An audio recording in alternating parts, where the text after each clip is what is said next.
Você já se sentiu perdido, sem direção, em um mundo que parece estar desmoronando?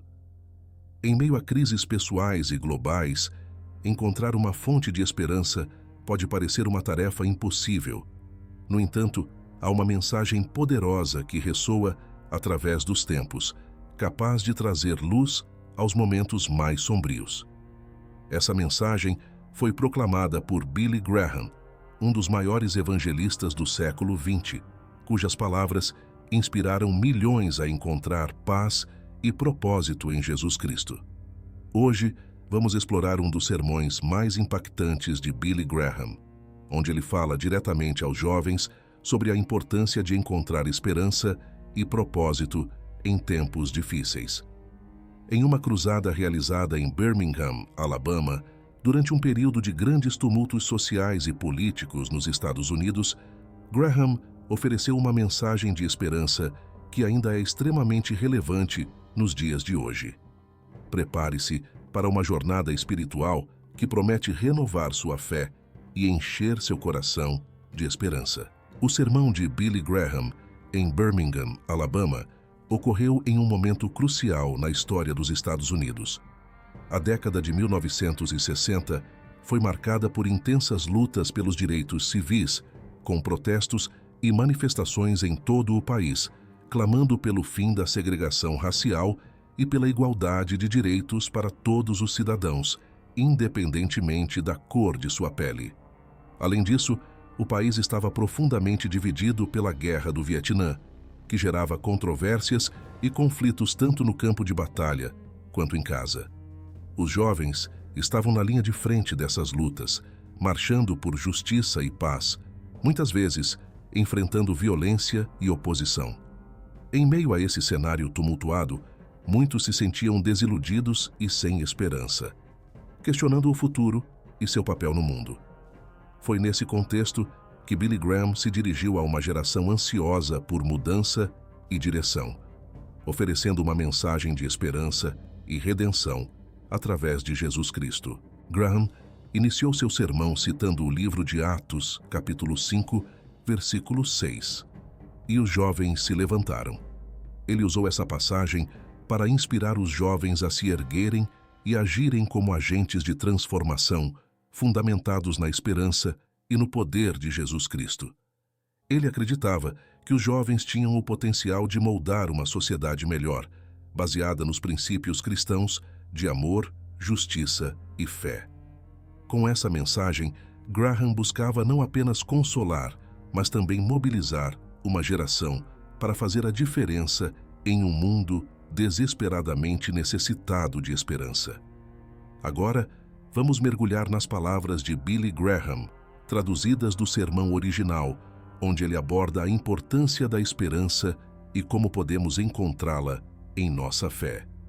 Agora, no 5º capítulo de Atos. O 5º capítulo do livro de Atos. Apenas uma frase dele. E vou tirá-la totalmente do contexto porque quero falar principalmente para os jovens esta noite. A Escritura diz, no 6º versículo do 5º capítulo: "E os jovens se levantaram." Esta noite eu gostaria de ver jovens se levantando de Birmingham, Alabama, e desta cruzada. Eu gostaria de ver jovens se levantando e indo adiante para ajudar a mudar nossa nação e mudar o nosso mundo. Há poder espiritual e moral suficiente neste estádio esta noite para mudar a nação e mudar o mundo, se começarmos a marchar por Jesus Cristo. Jovens em todo o mundo estão marchando por todas as causas, e acredito que chegou a hora de nos declararmos e começarmos a marchar com seriedade por Jesus Cristo. O senhor Zhou Enlai disse na China outro dia para um grupo de pessoas de Minnesota: "Você sabe, a esperança da América é exatamente a mesma que a esperança da China." Ele disse: "A esperança da China e a esperança da América estão nos jovens." Bem, nossa esperança não está no comunismo. Nossa esperança não está nem mesmo na democracia. Nossa esperança está em Jesus Cristo, no reino de Deus. Essa é a nossa esperança, e temos nossa esperança ancorada nisso. Mas notei que em todo o mundo os jovens estão marchando. A China Vermelha conseguiu fazê-los marchar aos milhões no que era chamado de guardas vermelhos. E lá na Itália, outro dia, os neofascistas dobraram seu poder no governo romano ou no governo italiano, indo atrás dos jovens. Então, jovens da esquerda e jovens da direita estão começando a marchar. Agora, na minha geração, 30 anos atrás, eles se chocaram em uma guerra na qual milhões de pessoas pereceram. Jovens marchando para Hitler, jovens marchando para Mussolini, jovens marchando para o povo do Japão, jovens marchando na América, jovens marchando na Grã-Bretanha, todos marchando com armas. E eles começaram a atirar uns nos outros e o sangue se espalhou por todo este planeta como nunca foi espalhado na história. Rezamos para que isso não aconteça novamente na nossa geração, mas os jovens estão agora em movimento. Os jovens estão em marcha. E esses jovens querem ter voz nos assuntos nacionais. Eles querem ter voz em como o mundo deles será. Mas descobri, viajando entre os jovens e falando com grupos de ensino médio e universitários pessoalmente e no campus, que os jovens hoje sentem várias coisas profundamente. Acho que os jovens hoje sentem que foram enganados. Eles sentem que, em algum ponto do caminho, nós e nossa geração os enganamos. Bem, os jovens foram enganados.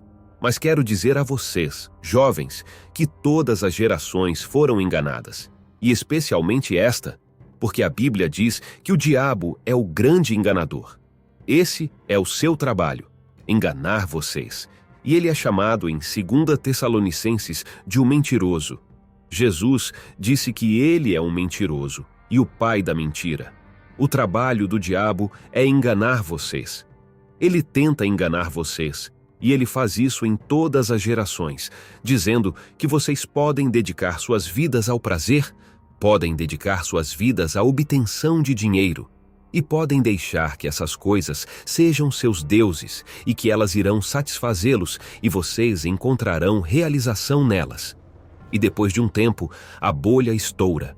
E quando vocês são jovens, ele diz que vocês podem seguir o caminho das drogas e encontrar expansão mental e paz de espírito tomando drogas, e logo descobrem que estão em escravidão, e logo descobrem que foram enganados. Vocês estão sendo enganados.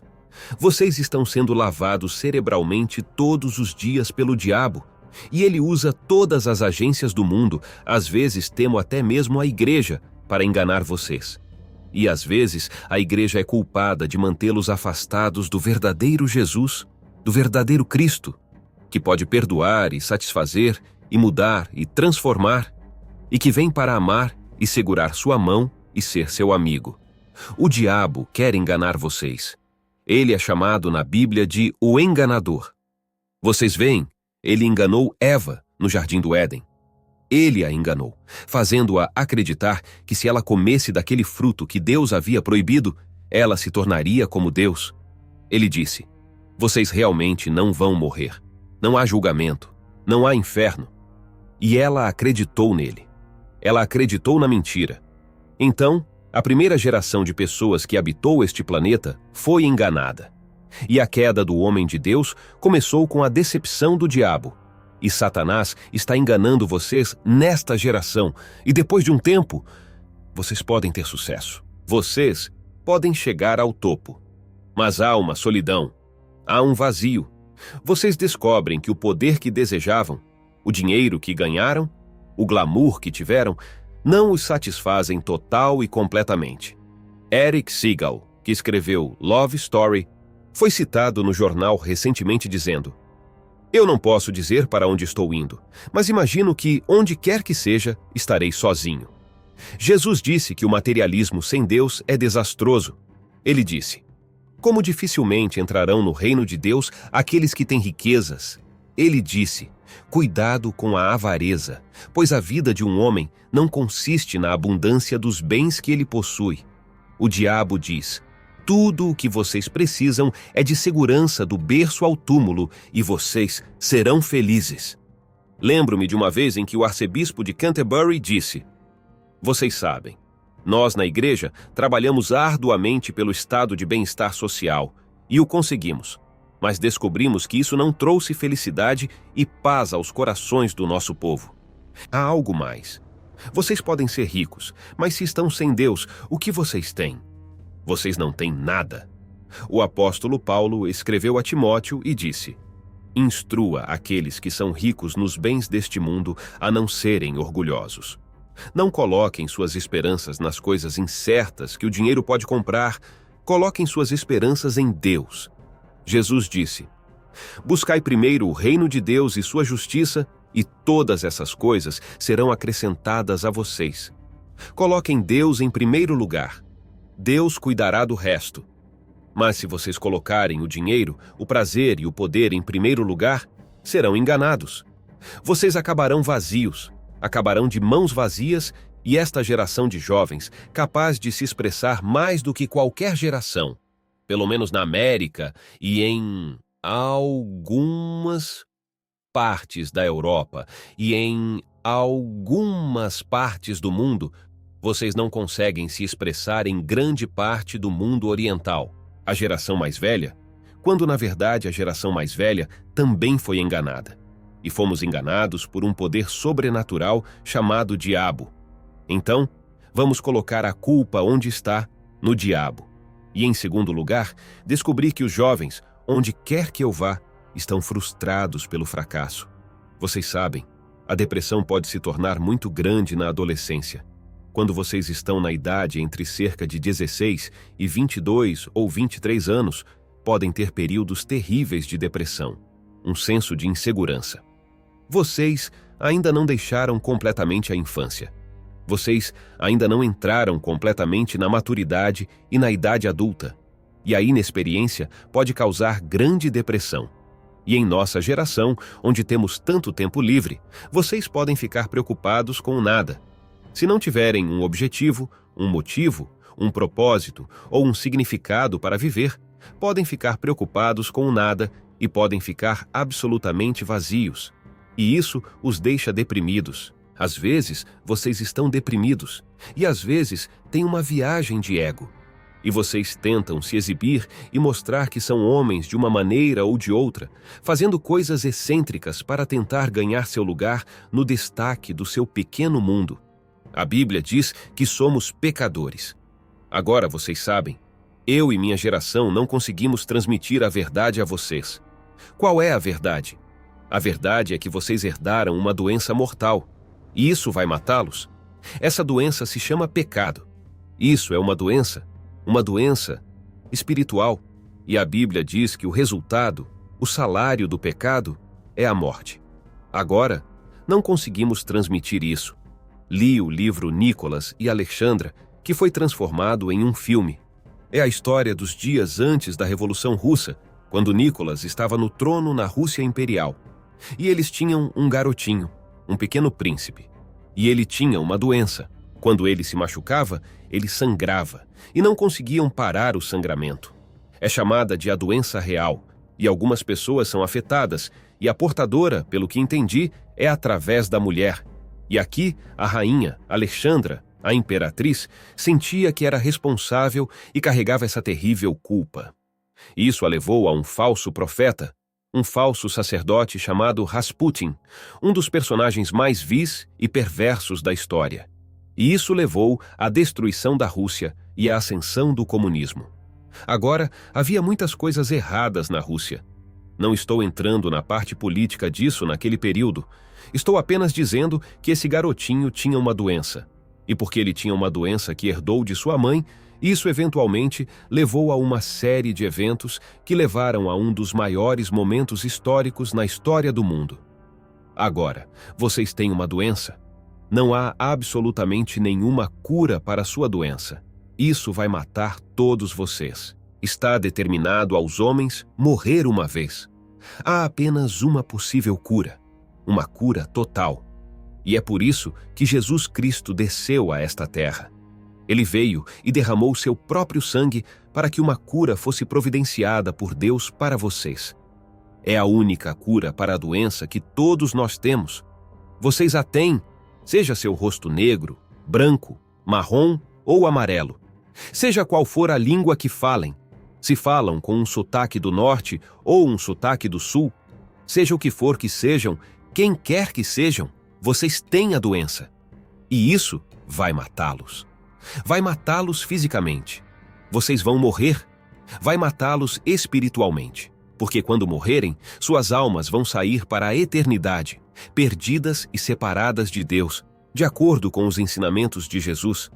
Estarão também vagando e nas trevas, perdidos de Deus, perdidos de seus entes queridos, perdidos de tudo que é bom e belo e certo e santo. Jesus descreveu essa situação como inferno. Há muitos de vocês aqui esta noite que são almas perdidas, vivendo no inferno agora, ou no inferno na terra. Mas se vocês estão fora de Jesus Cristo, a Bíblia diz que estão infectados com essa doença. O salário do pecado é a morte. A alma que peca morrerá. Vocês estão sob a sentença de morte, apenas aguardando a execução. Há apenas uma cura, um soro, uma medicina que funcionará. Deus garante isso. Eu sei que vai funcionar. Tem funcionado em todas as gerações para dezenas de milhares de pessoas que colocaram sua confiança e fé em Jesus Cristo. Vai funcionar no seu caso esta noite se confiarem nele. Sim, vocês podem ter uma sensação de fracasso. Então, quando tem essa sensação de fracasso, o que fazem? Algumas pessoas se voltam para o sexo. Li no jornal outro dia que Billy Graham disse que o sexo era pecado. Isso não é verdade. Nunca disse isso em minha vida. Se não fosse pelo sexo, eu não estaria aqui esta noite. Nem vocês. A Bíblia ensina que o sexo não é pecado. É o uso indevido do sexo que é pecado. Quando o usamos de maneira errada, vocês dizem, mas Billy Graham, nossa geração moderna e sofisticada, a pílula resolveu todos os nossos problemas. Será isso verdade? Então, por que a ilegitimidade é 5 vezes maior agora do que há 20 anos per capita? Por que as doenças venéreas agora estão em proporções epidêmicas em todo o país, até se tornarem uma das principais doenças a serem tratadas nos Estados Unidos? A Bíblia diz para fugir da fornicação. A Bíblia diz que é errado ter experiências sexuais fora do casamento. Vamos apenas dizer como é, dizer como a Bíblia diz. Vocês podem não concordar com isso. Não estou pedindo que concordem com isso. Não estou tentando forçar isso garganta abaixo de vocês. Vocês podem formar sua própria opinião. Estou dizendo que esta Bíblia diz que o sexo fora do casamento é pecado. E a Bíblia diz que se vocês cometerem esse pecado, pagarão por isso em seus corpos nesta vida e na vida por vir. É um pecado. E então, há milhares de jovens neste estado de fracasso e no síndrome do fracasso que cometem suicídio. É o segundo maior assassino nos campi universitários hoje. O suicídio. Alguns recorrem às drogas. Sabiam que li outro dia que 6% dos jovens americanos estão agora experimentando drogas pesadas? Mal pude acreditar. E não há cura. O governo dos Estados Unidos gasta em média $65 mil para tentar curar um viciado. E temos apenas uma taxa de cura de 1%. E eles são apenas presos. É assim que é perigoso e terrível este negócio das drogas. Não só na América, mas na Europa e em todo o mundo. Mas é uma coisa estranha. Na China, dizem que não há drogas. Os jovens não usam drogas lá. Claro, não é permitido. Mas aqui na América, com toda a nossa liberdade, temos uma praga sobre nós. É como um câncer que poderia destruir nossa sociedade. Na verdade, a Bíblia insinua que chegará um momento em que uma nação inteira será drogada. Não diz América, não menciona o nome da nação, mas diz que a nação será drogada. E nos tornaremos macios para o abate, como Roma foi em seus últimos dias. Drogas. E então, há a solidão. Os jovens sentem uma sensação de fracasso e então são muito solitários. Um ator escreveu em uma revista nacional na semana passada e ele disse: "Eu alcancei o nível 0. Ele disse: "Você sabe, eu subo no palco e atuo ou vou diante das câmeras e atuo e eles pensam que sou um grande cara." Ele disse: "Eu fui indicado ao Oscar. Tive todo o dinheiro que um homem poderia fazer, mas quando chego em casa, tiro a máscara e sou o cara mais solitário do mundo. Ele disse: se eu apenas tivesse a mão de alguém para assegurar que realmente me amasse. Quero dizer a esse ator esta noite, se ele estiver assistindo, você pode segurar a mão de Jesus. Ele ama você. Ele vai perdoar você. Ele vai entrar e ser seu amigo, que é mais chegado do que um irmão. Ele quer vir e segurar essa sua mão solitária esta noite. Ele quer vir e dar propósito e significado à sua vida. Então, acho que os jovens estão procurando um desafio. Eles querem algo que os desafie. Você sabe, lemos muito sobre os rapazes que vão para o Vietnã. E estive lá várias vezes e falei com eles. E ouvi um rapaz ser entrevistado na televisão na outra noite. E ele era um piloto de um daqueles porta-aviões. E ele disse: não, senhor, eu não fui convocado. Estou aqui por minha própria escolha. Quero estar aqui. E eles perguntaram: bem, por que você quer estar aqui? Bem, ele disse: eu quero servir ao meu país. Mas você sabe, eu gosto da ousadia disso. Gosto do desafio disso. E você sabe, gostamos de um desafio. É uma das razões pelas quais gostamos de futebol. É uma das razões pelas quais nos tornamos loucos por esportes. Gostamos de um desafio. O homem foi feito para um desafio. Por que não também ter um desafio espiritual? Um desafio para mudar as vidas dos homens e mulheres. Tirar a solidão, tirar o pecado e a culpa. Por que não o desafio de seguir Jesus Cristo e mudar o mundo com amor em vez de ódio? Que desafio maravilhoso temos esta noite. E então, por fim, descobri que os jovens em todo o mundo, pelo menos no mundo em que me movo entre os jovens, acreditam. Algo em que realmente acreditar. Algo que é logicamente intelectualmente. Algo que satisfaça seus corações e lhes dê uma experiência. Não uma experiência de droga, mas uma experiência espiritual que possam experimentar todos os dias. Bem, quero dizer a vocês, se vierem a Jesus Cristo, vocês encontraram isso. Porque quando vocês vêm a Jesus Cristo, isso faz lógica e faz sentido. Satisfaz o intelecto, embora vocês não possam vir a Cristo intelectualmente sozinhos, porque sua mente foi afetada pelo pecado e seu julgamento foi distorcido pelo pecado. E vocês têm que vir com uma fé simples, como uma criança. Mas vocês também têm uma experiência. Vocês podem sentir Cristo, podem experimentar Cristo. E que coisa maravilhosa é o dia todo ter um poder sobre vocês, uma força sobre vocês, um brilho sobre vocês. Não importa quais sejam as circunstâncias, talvez em um quarto de hospital ou onde quer que estejam.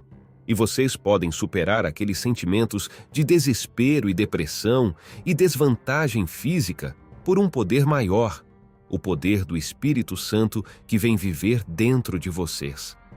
Oh, quero dizer a vocês, há momentos em que sinto Cristo tão próximo que me sinto como se estivesse de pé, dançando uma dança. Há momentos em que sinto vontade de gritar: Aleluia! E então, há outros momentos em que Cristo, não consigo nem tocar Cristo, nem mesmo o sinto. E minha mãe está aqui esta noite. E me lembro, quando estava na escola, escrevi para ela um dia, muitos anos atrás, e disse: Mãe, você sabe, nas últimas semanas, não consegui chegar a lugar nenhum em minhas orações e não sinto Cristo. E ela disse: Filho, você aceitou Cristo como seu Salvador, e quer você tenha ou não sensação. Os momentos em que não sente nada são os momentos em que Ele pode estar mais próximo. Porque esse é o momento em que vocês devem caminhar pela fé absoluta. E Deus pode estar testando vocês. Que maravilhoso ter uma fé para acreditar. Uma fé que pode mudar o mundo, e certamente uma fé que pode mudar o mundo de vocês e suas vidas. Vim para a frente assim em uma reunião uma noite, há muitos anos, e comecei em uma direção totalmente nova. Isso pode acontecer com vocês, e vou pedir a centenas de vocês, jovens e pessoas mais velhas também, para se levantarem de seus assentos agora e virem e ficarem na frente desta plataforma. E digam, ao virem, eu recebo Cristo. Quero que Ele seja meu Senhor e meu Mestre e meu Salvador. Se vocês estão com amigos e parentes, eles vão esperar. Se vocês vieram de ônibus, eles vão esperar. Apenas se levantem e venham, homens, mulheres, jovens, centenas de vocês agora. E depois que todos estiverem aqui embaixo e estiverem de pé aqui, vou fazer uma oração com vocês e dizer uma palavra para vocês e dar-lhes alguns folhetos, e podem voltar e se juntar aos seus amigos. Vou pedir que ninguém saia do estádio agora, enquanto centenas de pessoas vêm de todo este grande estádio e fazem este compromisso. Por que peço que venham publicamente? Porque Jesus disse, se vocês não estão dispostos a me reconhecer publicamente, eu não os reconhecerei diante de meu Pai que está no céu. E aqui se encerra esta incrível mensagem onde Billy Graham, com suas palavras poderosas e cheias de fé, nos lembra que, mesmo em tempos de grandes desafios e incertezas, sempre há uma fonte de esperança em Jesus Cristo. Ele nos chama a colocar nossa confiança em Deus, a buscar primeiro o reino de Deus e sua justiça, e a deixar que Ele cuide do resto. Graham nos desafia a nos levantarmos, a marcharmos por Jesus Cristo e a sermos agentes de mudança em um mundo desesperado por esperança e amor. Se você se sente tocado por essa mensagem, se sente perdido ou desanimado, lembre-se das palavras de Graham e do poder transformador da fé. Encontre consolo na promessa de que em Cristo há sempre esperança e um novo começo. Que essa mensagem inspire você a buscar uma relação mais profunda com Deus, a se levantar como um farol de esperança e a compartilhar essa luz com aqueles ao seu redor. Compartilhe seus pensamentos e experiências nos comentários. É através da nossa comunidade de fé e do compartilhamento de nossas histórias que podemos nos fortalecer mutuamente e continuar a crescer espiritualmente. Que Deus ilumine e abençoe cada um de vocês, enquanto exploramos juntos esta mensagem de esperança.